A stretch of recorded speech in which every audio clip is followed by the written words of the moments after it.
I just did my mom's nails and I wanted to share with you how I did it because this is actually extremely comfortable.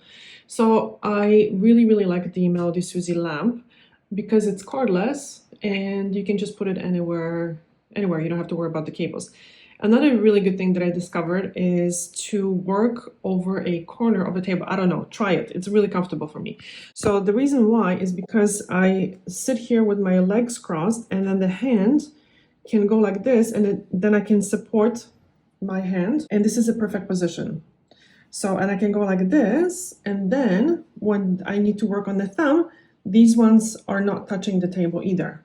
So this is really, really good. And then I put a pillow over my mom's lap just because then when she's done, she doesn't have to put her hand on her lap because it's a little bit lower. So you can put a obviously towel or something.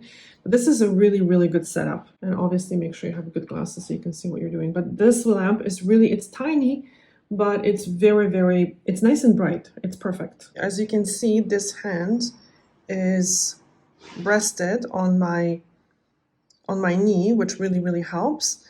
And then as I'm working, I have this hand also rested. So this is very, very comfortable. I hope this is helpful.